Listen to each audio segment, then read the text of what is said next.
Sararara, जोगीरा होली है। Sararara, जोगीरा होली है।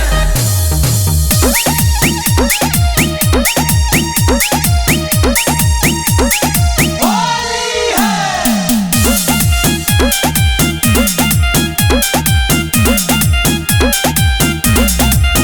सोना देवर हो रहा न सुधारा, जैसे कहो तने वैसे तू डाला। Sararara, जोगीरा होली है।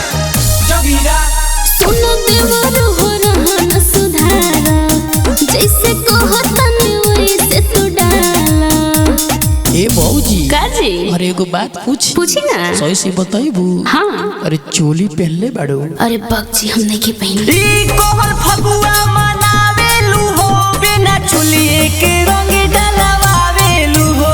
अरे जहाँ मन तहाँ लगावेली हो, बिना चलिए के होलिया मनावेली हो। अरे धर धर धर धर ना रे।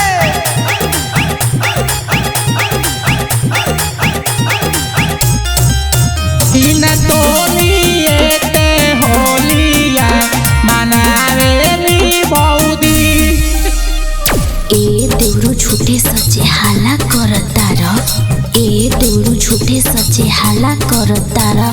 चोलिया के पीछे हमर काहे पड़ल बाड़ा, काहे पड़ल बाड़ा, काहे पड़ल बाड़ा।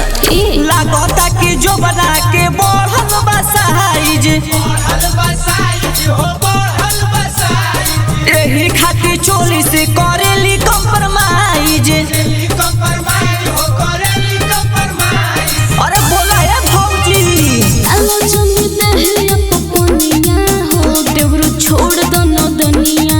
भौजी के बड़ी परसनिया हो, इनकर लौकता जवानिया। ए बहूजी एगो बात पूछी, जो वायरल हुआ तो पहनी है कि नहीं? ए ई कोहर फगुआ मनावेलू हो, बिना चुलिए के रंग डलवावेलू हो। अरे जहाँ मन तहाँ लगावेली हो, बिना चलिए के होलिया मनावेली हो।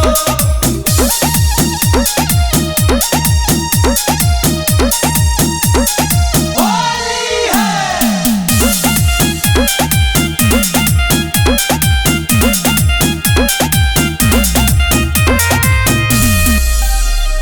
तू डलिया पियर हरियर ओ डलिया ललका, तू डलिया पियर हरियर ओ डलिया ललका।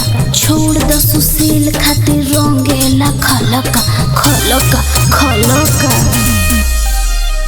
देवहराने खातिर तू ऑफर दिहालू, अपारा दिहालू हो, अपारा दिहालू। फगुआ के माजा तू बढ़िया से लिहालू। बढ़िया से लिहालू हो, बढ़िया से लिहालू। और धर धर रे, माली के कोदे बधमुआ हो, तू जो बन काहे छुआ।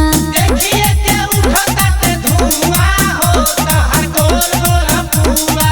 आखिरी बार पूछत है, सही से बताइबू। हाँ जी पूछी ना। चोली पहनले बाबू की ना? हाँ जी कौन कलर के? लाल रंग के। आप पार्टनर भाजी झूठ बोल रही है, चोली नहीं पहनी है। ई कोहर फगुआ